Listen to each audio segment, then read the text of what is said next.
کہ ہم ایک رشتہ دار کو ملنا چاہتے ہیں مگر اس کا مائنڈ نہیں بن رہا ملنے کا. رسول اللہ صلی اللہ علیہ وسلم نے کہا قیامت کے دن جن خوش نصیبوں کو عرش کا سایہ ملے گا ان میں وہ دو لوگ بھی ہیں وَرَجُلَانِ تَحَابَّا فِي اللَّهِ، جن کی محبت کی اساس صرف اللہ، اجتمع علیہ وفترک علیہ.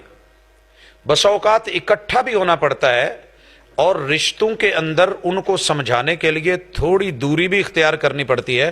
جیسے رسول اللہ صلی اللہ علیہ وسلم نے 50 دن تک لگ بھگ 3 لوگوں سے بائی کاٹ رکھا تھا، مگر اس بائی کاٹ کے باوجود محبت ختم نہیں ہوئی. اور دنیا کی سب سے بڑی آزمائش یہ ہوتی ہے کہ آپ کے درمیان نوک جھوک چل رہی ہو، دوری چل رہی ہو، یا ایام رجوع ہوں یعنی عدت کے ایام گزر رہے ہوں اور اس میں کوئی ڈورے ڈال رہا ہو. رسول اللہ علیہ وسلم نے کیا کہا تھا؟ من خبب امرأة علی زوجہا فلیس منا، جو کسی کی بہن بہو بیٹی کو بیوی کو اس کے خلاف کرتا ہے، بھلے باپ ہو بھائی ہو دنیا کا کوئی عزیز ہو، وہ میری امت کا نہیں ہے.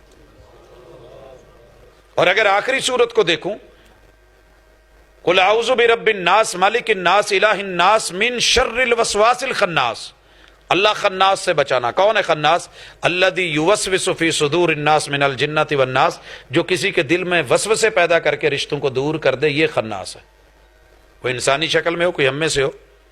تو یہ بسا اوقات چلتا ہے، دوریاں ہوتی ہیں، پرابلمز بنتی ہیں، مگر دوری کے اندر بھی اللہ کی محبت اور پیار اور خالص مقصد ہو تو رشتے پھر سے جڑ جاتے ہیں. اس دوران میں ایک باہر کے بندے کو پتا چلا تھا، کہا کہ سنا ہے تیرا بڑا تیرے ساتھ ناراض ہے، تو میری سٹیٹ میں آ جا، جو مانگے گا وہ مل جائے گا، دولت بھی ملے گی، نکاح بھی ہو جائے گا، گھر بھی مل جائے گا. تو سب سے زیادہ حضرت تب تڑپے تھے، تب روئے تھے. اللہ اتنی بڑی آزمائش. تو جب دوری کے دن ہوں، کوئی دور کر بھی رہا ہو تو آپ نے اس کی بات پہ توجہ نہیں کرنی، ملنے والی سائڈ پہ سوچنا. وَالصُّلْحُ خیر، صلح ہی میں خیر ہے. اگر وہ یک طرفہ کر رہا ہے تو یہی تو صلہ رحمی ہے. پیار کے بدلے میں پیار، یہ تو روٹین ہے.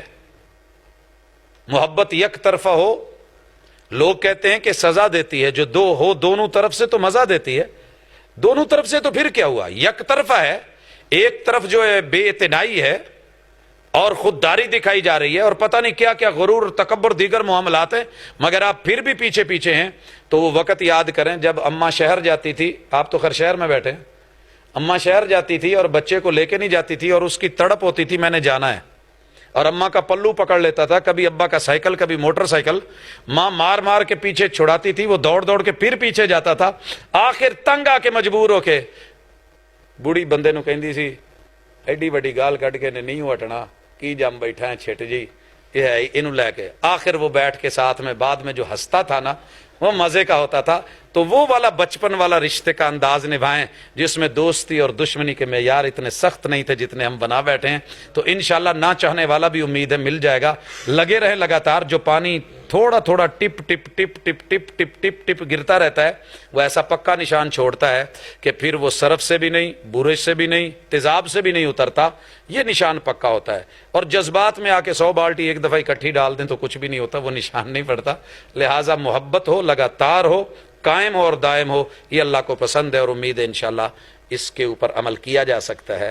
اللہ آسانی کرے. وگرنہ آپ نے اپنا حق ادا کر دیا ہے، اب وہ اس کا ذمہ دار ہے، وہ اس کا دیندار بھی ہوگا. معاملہ آپ نے اپنا معاملہ جو ہے وہ صاف رکھا ہے. السلام علیکم ورحمۃ اللہ وبرکاتہ. علماء اہل حدیث وہاڑی کی ویڈیو ریکارڈنگ اور آڈیو کے لیے سیف آرٹسٹ کے جو ہے چینل کو جو ہے سبسکرائب کیجیے.